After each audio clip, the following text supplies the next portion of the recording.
uno munsi ni umunsi udasanzwe Imana yateguye ku bwanje, ni umunsi udasanzwe Imana yateguye ku bwawe. Amen. Kandi ijambo ry'Imana ryanditse muri Yohana 11 ku murongo wa kangahe?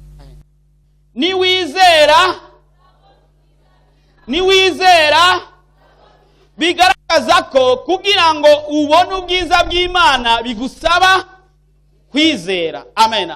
Mbwira mugenza wati kwizera. Sura kandi mubwira ati kwizera. Amen. Turafise ibyamamare mu kwizera canke abahizi mu kwizera. Turagomba muri no misi ko tuzogenda twiga ababaye abahizi mu kwizera. Hari abantu babaye abahizi banditse muri Bibiliya, babaye abahizi bakomeye cyane mu bijanye no kwizera. Amen. Kandi kwizera kwabo kwahinduye amahanga, kwazanye amasezerano adasanzwe. Uziko intango ya vyose Imana yaremye umuntu, yari yakunze umuntu, ntabwo yari yakunze abantu, kuko yari umuntu bwa mbere. Amen. Amaze gukora icyaha, Imana itanga igihano, ntabwo yatanze umuvumo, ariko yatanze igihano.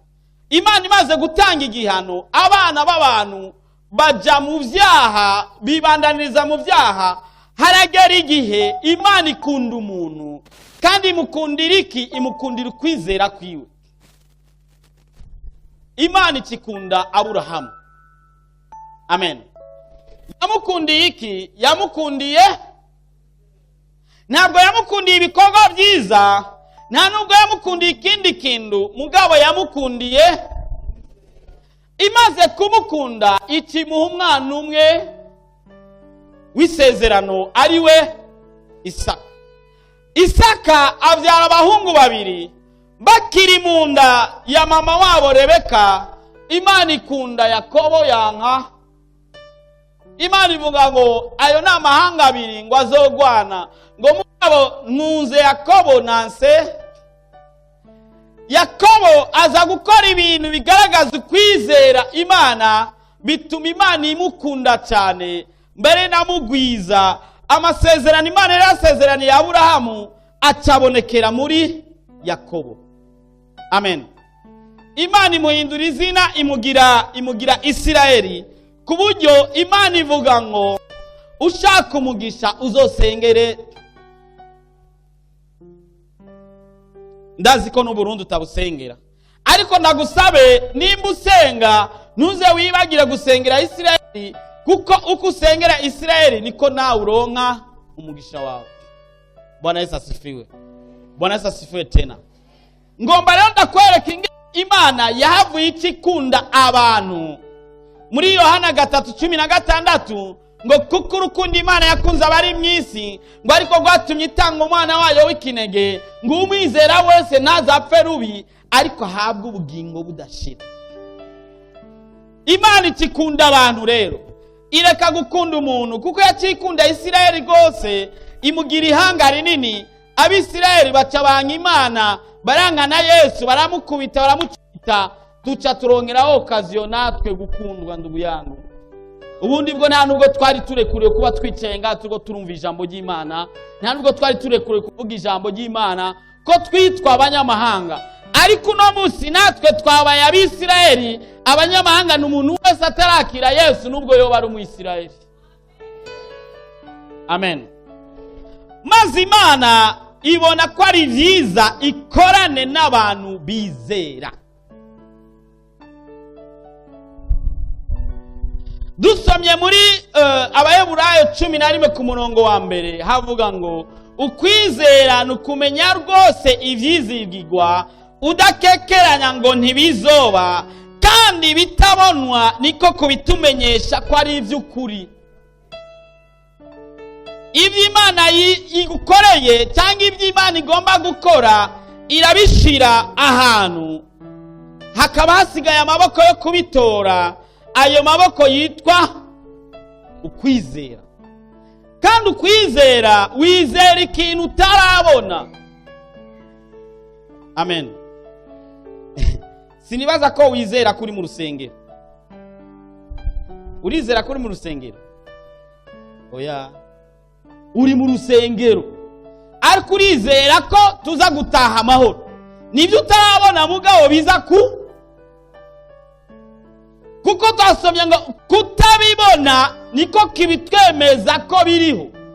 Ni demonstration y'ikintu utarabona ukagishira ngaho ukavuga ati ubu ndaremye ikintu runaka. Amen. Wa mutwaro wawe ukawufatira mu kwizera. Haleluya. Ukavuga ati iki kintu kigiye kuba kubera ndavyizeye, ukacinjiramo kubera wizeye ko kiza kuba. Ukutabibona niko kubitwereka. Amen, amen. Dusomye turabe mu Baroma igice cya mbere ku murongo wa 17. Abaroma igice cya mbere ku murongo wa 17 ni page y'170 bafise biya y'ikirundi.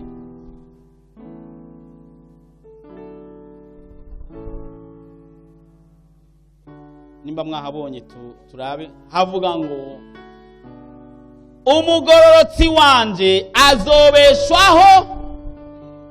Aho turavye ku gace B, umugororotsi wanje azobeshwaho. Abafise Bibiliya kumbe ni bakenya. Umugororotsi wanje azobeshwaho n'ukwizera. Bigaragara ko utagira ukwizera ntashobora kubaho mu bugororotsi bw'Imana. Kugira ngo ubeho mu bugororotsi bw'Imana bisaba ikintu kimwe cyitwa ukwizera. Kandi nukekeranya ntabwo uzohimbara umutima w'Imana. Imana ibigomba abantu bagomba kuba bafise ukwizera mu mitima yabo kugira ngo bashobore kubaho. Amen. Amen. Hari abantu mushaka kuba mwicaranye ngaho mugabo batabaho. Mumbarize wo muri kuma turabaho.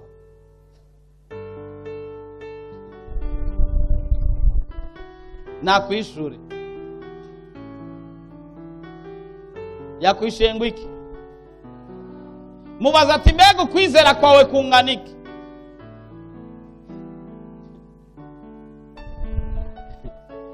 Amen. Amen. Buriya hari ibyo dusaba Imana mugabo ntitubironke kubera ukwizera kwabayeho guke. Ukabeshwaho n'ivyo ubona. Amen. Ukabeshwaho n'umushahara. Ukabeshwaho na mama na papa. Ukabeshwaho n'umuyaga nkuba. Umuyaga nkuba ucitse ntukibayeho. Ukabeshwaho n'amafaranga. Amafaranga aheze ntukibaho. Ukabeshwaho n'ibintu. Ariko ijambo ry'Imana ritwemeza ko umugororotsi w'Imana azobeshwaho. Muravyumva? Twarigeze kwiga ijambo rivuga ngo nitubeshejweho n'ivyo tubona, ariko tubeshejweho n'ijambo ry'Imana. Umaze gufata rijya jambo ry'Imana ukaryizera, n'ibindi wibaza ko bidashoboka birashoboka. Kandi wibuke ko twavuze ko ukwizera kujana no kwatura. Ntushobora kumbwira ngo uri kurizera ngo wizerera mu mutima gusa ariko utatuza akanwa. Muri Yosuwa 1:8 havuga ngo ayo majambo ngo ivyo byagezwe ngo uvyamize mu kanwa kawe. Ntabwo avuga ngo uvyamize mu mutima wawe ariko uvyamize. Bisigura ko ya majambo kuze kuvuga ngo ndagowe, ngo ndapfuye, ngo twe dukenye, twe tutagira umuryango, twe tutavyaye, twe bya bindi uruvuga nibi nyibutse, ngo twe tutari beza, ngo twe tutagira abo twamanukanye, navukiye Bujumbura, papa avukira Bujumbura, babo ni Bujumbura, tutagira abo twamanukanye, twe tutagira uwacu ari imbere. Ayo majambo ubure yabitse mu kabati cyangwa yazingazinge mu gasashe uje gutakure cyangwa uturire. utangure kuzuvuga ati twe dukundwa n'Imana, twe tuzwi n'Imana, twebwe abagororotsi b'Imana, twebwe ubwoko bw'Imana. Ayo majambo atangure guhinduka. Amen. Sinzi kuravyumva neza. Atangura guhinduka, ubuzima bwawe buca buhinduka bwose. Ugumiza amajambo y'Imana mu kanwa kawe kugira ngo no gucumura ku Mana bibe kure yawe. Utangure kuvuga amajambo y'ukwizera. Abantu ari ukwizera kundi ko kwizera ari ukubonye. Nako n'ukwizera mugabo kwa burebure Yesu atemera. Umugabo umwe yita Toma bamubwiye ngo Yesu yazutse, ati Mungu wangu we murabesha. Nakoze ku nkovu, je naramwibone ngere bamucumise mu rubavu nkoreko, mbona inkovu bamushonye, sindavyemera ko yazutse. Dusome muri Yohana 20 ku murongo 29, ni page 130 muri Bibiliya y'Ikirundi. Toma aravuga ati no, aya vraiment je niboneye amaso mu yandi Yesu, Jésus-Christ no prénom. Namwiboneye imbona nkubone ngo nca nkorako, je sindavyizera. Amaze kubona Yesu arikorera ko ku nkovu acavuga ngo ndavyizeye. Navyizeye kubera ubibonye. Dusome ati Yesu aramubwira ati wijejwe nuko mbonye. Hefu acavuga ngo hahirwa abatarinze kubona yamara ariko bakizera.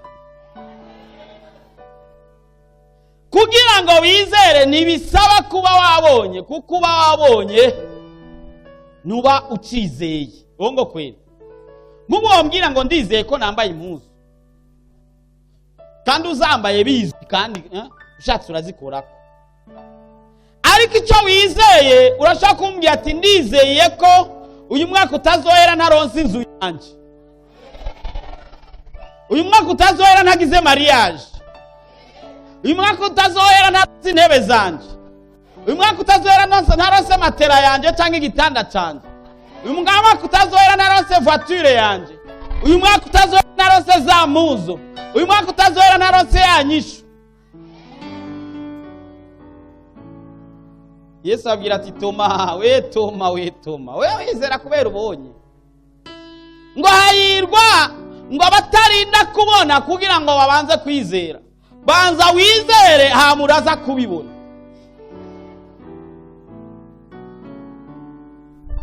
Hari kwizera kw'ibishakashaka, kw'ibihubahuba, ibindi nabyo nibiki, kw'ibihunda. Uko kwizera nukwizera gufatira ku bintu biboneka kandi bishoboka. Bwana sifiwe sana. Nukwizera gufatira ku bintu biboneka kandi bishoboka. Ndagwa akarorero. Uhembwa ibihumbi 200. Nivyo urafise amasharge menshi, urafise ama dépense niki. Mugabo ukacuvuga ati ndizera ko shobora kubugura telefone ya 45,000. Uko nukwizera genda kwemera mugabo kw'ibishakashaka, kw'ibihunda, kw'ibihubahuba, kwa binti mzinda. Kueriki kuko humirije muri amadepanse yawe yo 45,000 muri 200,000 uhembwa tobara kuyaburamo. Wongo kweli. Ariko hembwa 200,000 ucugira ukwizera ko kugura moto ya 2 millions. C'est ça le kwizera. Uko niko kwizera kudahoba hoba. Petero yarakunda kubaza, umunsi umwe arabaza asanga yikwegeye. azabona umuntu agendera hejuru y'ikiyaga, yari Yesu. Petero ati haki ya Mungu. Yesu asigaye agendera hejuru y'ikiyaga, nimba uri Yesu mpamagara nanje nze. Petero yo arasimvye avuye mu bwato, atangiye gutembera hejuru y'ikiyaga. Ndaba yuhatari. Sinzi ngana ravya munsi nimba yabonye za balene, sinzi yabonye ati Mungu we, ati Yona yaragize ibyago, ubu niki hava kimira nanje. Agize ubwoba gusa acagomba gukorokeramo, Yesu acaramufata Yona. Wagize ubwoba no gukekeranya. Bwana siwe sana. Ukwizera rero ntigushaka gukekeranya. Wizeye kuza guca muri iki kibambazi gicemo. Nugere yagivuye ngo urumva ngo mugabo ngo ibitafari birakomeye wanga. Oya, wowe genda naho bakubita inyuma nturabe, bandanye uko nyene. Umunsi umwe, haleluya. Rero ndiko ngomba ndagukuremo bwa bumara bwo kugomba kubeshwaho n'ivyo ubona. Utangura kwinjira mu buzima bwo kwizera, utangura kwatura amajambo mazima y'ukwizera, utangura kwivuga kw'ivyiza, utangura kwivugishwa k'ubuzima bwiza. Kuwa Mungu ushize benshi mwari hano, uretse abashitsi kumbura, abandi bose mwari hano. Murazi ujya mupapa yari yadushingiye naye ingene yahuye n'isanganya, ukuguru ntiyashobora kugenda, murabizi. Bwana siwe sana. Imitsi yaha mu maguru yari yacitse, ntiyashobora gutambuka. Mukuza ngaho yaje acumbagira, murabibonye asimbagurika. Ariko aho dusengeye mu kwizera, murabona ko yahagurutse arasimba araza ngaho arashinga n'intaye ko hari cyahindutse amaguru yiwe, imitsi Imana yasuye kuyunga, kandi ngaho mu Burundi bari bambwiye ko badashoboye kumuvura. Dufise umuganga akomeye arusha abaganga bose bo mu isi yose. Abantu bazi ngo bitangaza nkabijya ngo biboneka kuri ba bonke gusa, ngo bakolenda, ngo bande ba benihini bande. None Imana nishobora gukoresha abirabure. None yakoresheje umwirabure muzi kandi w'umurundi avuga ikirundi nkawe. Kandi iyo bikorwa n'umuzungu byari kwerekanwa no mu mateleviziyo. Bongo kweli. Muga ko yari umurundi wahi Bujumbura ati nabii haheshimiwe kwao. Amen. Ariko yaba nari ndi Kinshasa, cyangwa ndi Libreville, cyangwa ndi London, bari kucabicisha ku mateleviziyo ngo haje umurundi akomeye cyane. Cyangwa iyo bikorwa n'umuntu yajava Canada cyangwa Belgique, twacha tushira ku maradiyo amateleviziyo ati habonetse umuntu akoresha ibitangaza. Ugize ukwizera nabashingiye intaye y'umuntu yatubwiye ngaha haheza amasomene nkangahe. Turiko turasaba double, we yasavye triple. Yaciye asanga ko imishahara 3 icyarimwe. Sinzi kuri kurabibona ukwizera uko ariko. Ukwizera ndiko ngomba ko winjiramo, si kwa kwizera ko kuvuga ati Mana injya ziri ngati, Mana ndizeye ko nshiriyeho ubugari n'indagara ngaha Mana. Uzi kutaza kubironka, ugashiraho amasahani agaragara, ukavuga ati Mana ndizera ko uza kuhumura amaso ubugari bwamaze kugera ngaha. Ninde yumva uko kwizera ko koza? Mutaravuga ati jewe ndumva ko ukwizera ko kiri kumuri hagati na hagati canke musi ya lamati. Nababwiye inkuru z'umumwe twarakorana ibikorwa by'Imana, niwe yadushingiye iyo nahe. Uyo mumama yaravuye mu masengesho y'imisi 2 n'abatari 3. Imana ikimubwira, bari bakenye bikomeye cyane. Imana ikimubwira ngo nta kibazo, nuva mu masengesho uraza gufungura ibya saa 6, uraza kubifungura, uraza kubironga. Yagiye mu mafungo atagira n'ibyo aza gufungura avuye mu mafungo. Ageze muhira bari bagize amafungo n'umushinga ntaye, basanga utwana turuku twose, urumva natwo tumaze iyo misi nyene tutajya. Hama hageze nka masaa 5:30, abana bariko bararira, umuvyeyi papa wabo bababwira ati nimugire ikibazo, saa sita turaza gufungura.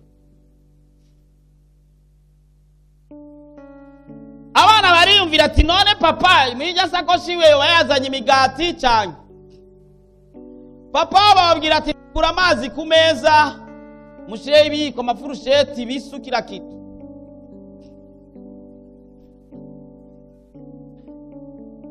Kukwizera kurarenze. Saa sita igeze abona injya ziratevye, asengera mutima ati mana ntumara amazi imbere y'abana mana.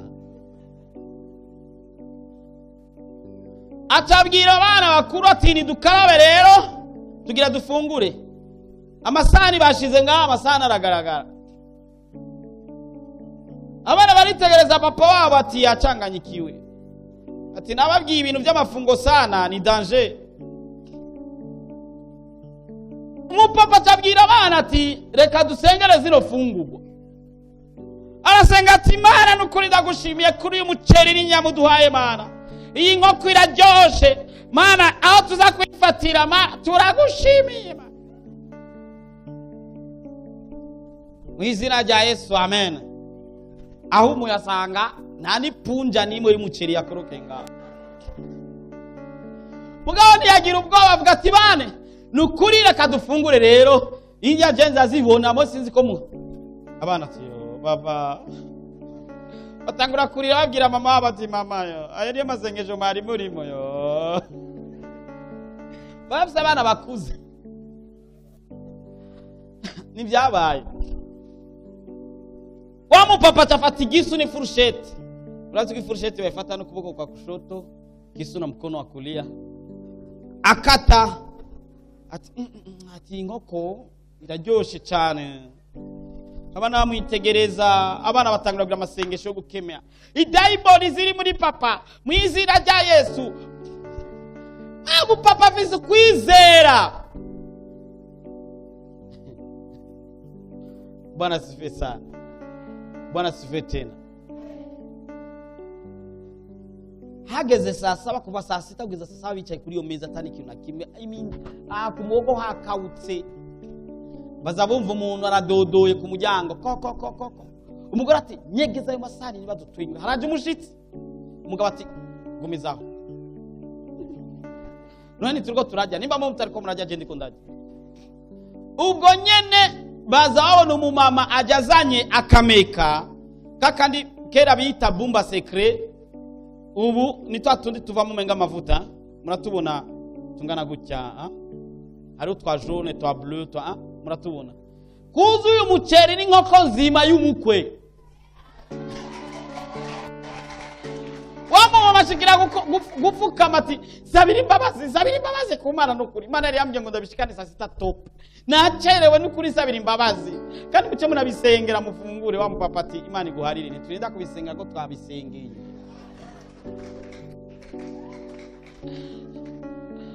Amen. Uko nukwizera. Na utabo bikwiriye urabironka. Na utabo warize urabironka. Nabwo nubwo utabo ufite amafaranga urabironka. Umugabo umwe niwe atari yarize. Sasa akaba yarafise umwishwa wiwe akunda kuja Buraya. Mugabo akaba yasavye Imana tuzomfasha ushikani Buraya nanje. Ushikani Buraya n'ukuri ndabigusavye Imana nabimwemerera. Nubwo utabo warize uraje Buraya. Umunsi umwe mwishwa wiwe agenda Buraya. Ni inkuru ngo yabaye baravuze n'izina nyamuntu sinshobora kumuvuga izina.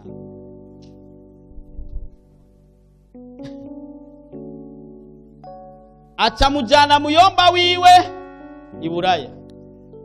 Bahageze baja mu nama n'abandi bazungu bari ngaho, hacageraho bisereva injya.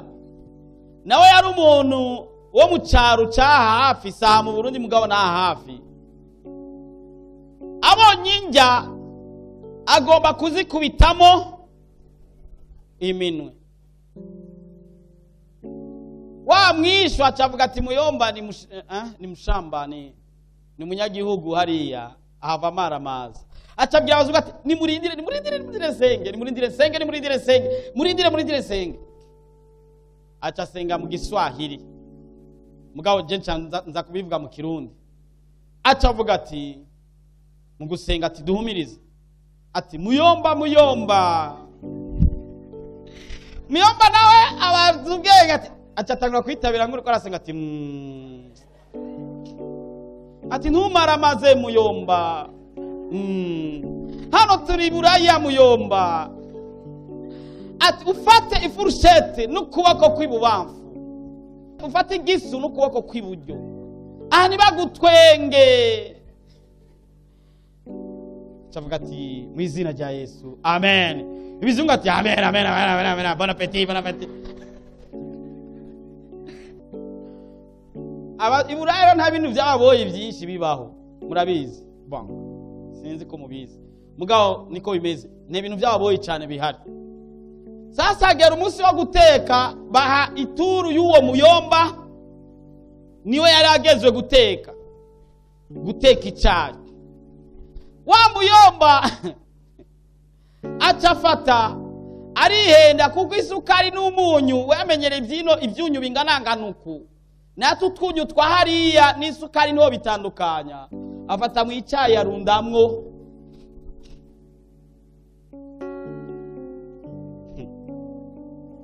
sinzi ngo bishikanye ku meza. Wa mwisha ati ubwo muyomba ntiyavuye agira ibintu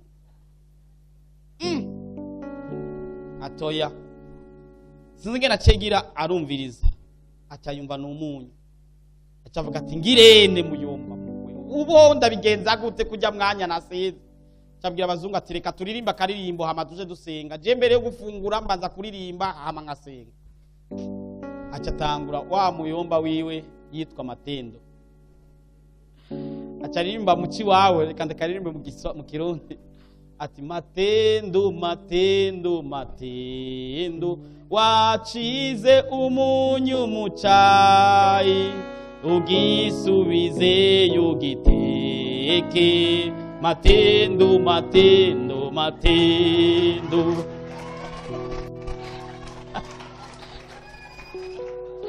ibizungu rero bica biritabira muci wabo, haheza mwijuru tuzohorerayo wageze.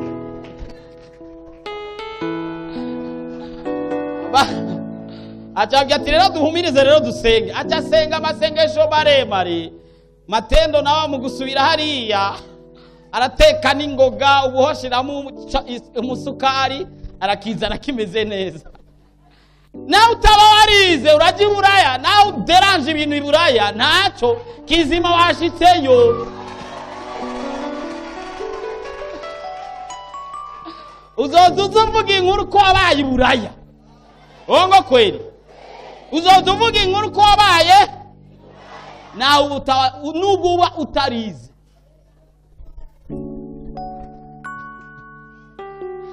Kwizera rero kugucisha ahantu n'umuntu akomeye adashobora guca. Ukwizera rero kugushikana ahantu n'umuntu akomeye adashobora. Kubwo kwizera narigeze kubabwira kandi kantu kabaye, kubwo kwizera na Satani yisanga yagukoreye sans le savoir, atabizi. Kubwo kwizera kwawe nababwiye umumama umwe yari ko arashinga inaye nako yatanze umutwaro ku radio kanaka, hajya abantu batelefona ngo urumva ngo mfise umutwaro uyu n'uyu ni mu nsengere. We acavuga ati ndi umupfakazi, mfise abana 6 kandi singira n'ivyo gufungura. Kumbe hari umupfumu umusataniste yavyumvise, acagenda arondera kiya ayuzuzamwo injya. Aca abakozi biwe ati genda mushira ujya mu mama, kwere yatanze na adresse, ati genda mushira ujya mu mama, hama nababaza ngo vyavuye he mumubwire ngo vyavuye kwa shetani, turabe kwa bijya. Wa mu mama babigejeje ngaho ikamyo yuzuye nuze nyakiya, aravuga ati ubu ndogoroye, nari umupfakazi abana 6 nzoca ndanda imwe n'ibindi nje ni bariko barapakurura bagira baheze babakozi wa mupfumu babaza wa mumama none ko utatubajije iyo bivuye. Mama naca mwishura ati sindinda kubabaza kuko ntawe Imana itokoresha na Satani yo mukoresha kugira ngo abizanire. Hageze mu kwizera na Satani arabiguha atabizi akibaza ngo araguteza umutego kumbe yabiguhaye akabitanga atabishaka. Hageze mu kwizera umwasi wawe akugirira neza atabishaka. Hageze mu kwizera warakwimbiye icobo arahafurira agashira akamatera keza atabishaka.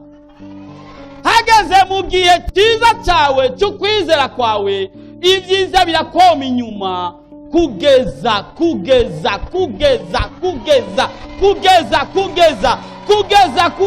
kumbere ya byose.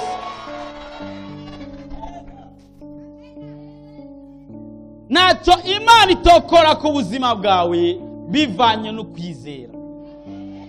Uno munsi navuze ni turiga intangamarara ijanye no kwizera, aho tuza kwiga abahizi mu kwizera.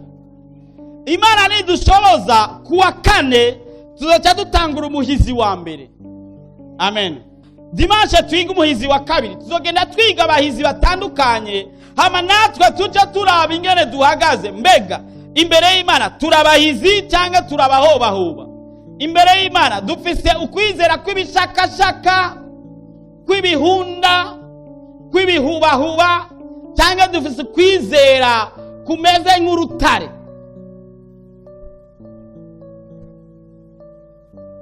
Ukwizera kuva mu nzira zitandukanye. Ukwizera kwashobora kuva mu byo wiyumvamwo bivanye n'amajambo wasomye. Amen. Ukwizera kwashobora kuvana n'ijambo Imana yakubwiye. Ukwizera kwashobora kuvana n'ijambo wasomye muri Bibiliya. Yesu ashimwe. Ukwizera kwashobora kuvana n'ijambo pastori yavuze. Mube abantu mumenya gucakira icyo umukozi w'Imana yavuze. Ufatiye aho nyene birakoreka. Ufise umutwaro kuremereye. Ndakunda Yesu. Uzi abantu bose yasengera benshi yababwira ngo ukwizera kwawe kuragukijije. Murabizi? Buriya ibigukiza bikurimwo. Mbwira mgenzi ati ibigukiza bikurimwo. Ibikugirira neza bikurimwo. Nibikwica bikurimwo. Nibikwica bikurimwo. None utanguye kuvuga ngo nakufa, ngo ndapfuye, ngo karabaye, ngo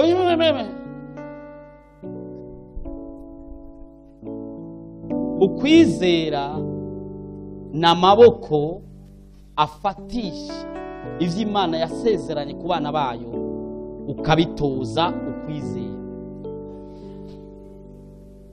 Ikitogutangaza kumbere wari witeze ko ndakubwira ngo ubitoza amasengesho. Amasengesho afise place yayo, mugabo kubitora n'ukwizera. Murashobora gusenga muri batatu, bane, batanu, umwe wese agasenga, umwe agafata amasengesho menshi, undi make, undi ameze, mugabo bose ufise kwizera niwe aza kuvyakira kurusha abandi bose. Muri mwebwe mwese muringa ninde atagira amasezerano y'Imana yamusezeranye? Ninde? None ko bamwe batangiye gusaza mutarayashika. Imana yakubwiye ngo nzoguha umusore ngo mwiza, ngo ameze neza. None uri umukobwa ushikanye 42, 43, 45. Uyo musore uzohura nawe hehe? Imana yakubwiye ngo nzoguha umukobwa mwiza muzobana. None wararondeye mu bakobwa bose uzi ishusho wabonye muri vision nta niyo urabona kandi. None bibuzwa niki? duza ukwizera. Ni amaboko, ukwizera ni amaboko afata ivyo Imana yatanze. Kandi uko ugenda utevya mu kwizera niko ibyawe biteba. Ukwizera kuri mu buryo butandukanye. Hari igihe wizera utaravugana n'Imana, hari n'ikindi gihe wizera hari icyo wavuganye n'Imana. Uduze ukwizera utangure kubeshwaho n'ukwizera. Umugororotsi wanje azobeshwaho n'ukwizera. Dimanche uretse ijya ntaye twaronse ngaha, nagiye ndonka intaye z'abandi Imana yakoreye ijya dimanche nyene. Amen. Yabakoreye ibintu bikomeye cyane. Hari abari bagwaye imigongo, n'ubu byarakize byaraheze. Duze ukwizera maze utangure kuvuga ijambo, kuko Imana igomba gukora ikintu gikomeye cyane kuri uno munsi. Niwizera icyo cyonyine, niwizera urabona ubwiza bw'Imana. Ndaje Mana imbere yawe, ndakweretse ingorane ziri mu bana bawe. Mana hera bamanitse amaboko, bakwereka ko ataco bashoboye atari wowe nyene. Mu izina rya Yesu Kristo w'i Nazareti, ingwara zose ndazikangamiye mu izina rya Yesu. Ibibazo bitandukanye ndabikangamiye mu izina rya Yesu. Abadayimoni mu bana bawe ndabakangamiye mu izina rya Yesu. Impwemu mbi mu bana bawe ndazikangamiye mu izina rya Yesu. Mu izina rya Yesu. Ubukene ndabukangamiye mu izina rya Yesu. Ibyo ndagutakiye ndabikangamiye mu izina rya Yesu. Reka abana bawe bagirirwe neza, reka abana bawe batere imbere, reka abana bawe babone ibyiza byawe, reka abana bawe babone ibyo ugomba mu izina rya Yesu Kristo w'i Nazareti. Niwiyerekane nk'Imana mu bana bawe, niwiyerekane nk'ushoboye mu bana bawe. Reka amahanga yose agutinye, reka amahanga yose akubahe, biciye kuri aba bana bawe ugiye kugirira neza. Mana bamaze kugira ukwizera kudasanzwe, reka bikoreke Mana, reka bigaragare Mana, reka wiyerekane Mana, reka ubwiza bwawe buboneke. Ewe Yesu, reka batakuzi bakumenye, reka batakuzi bakumenye, reka bagukekeranyaga bakubone, reka batari bakuzi bakubone. Reka icyubahiro cyawe kigaragare Mana. N'umwaka wo kubona ubwiza bwawe, n'umwaka wo kubona ibikorwa byawe. Reka abana bawe babone ibyo ukora Mana. Reka bigaragare ko ukunda abana bawe, reka bigaragare ko dukunda Mana, reka bigaragare ko utwiyereka Mana, reka bigaragare Mana, reka presence yawe iboneke mu bana bawe. Nizeye ko ubyumvise Mwami kandi kubikoze, ni mu izina ryawe gera Yesu. Amen. Hari uwumva ko yaronse inyishu yiwe, arashobora guhaguruka akaza tukamuha mikrofone agashinga intahe.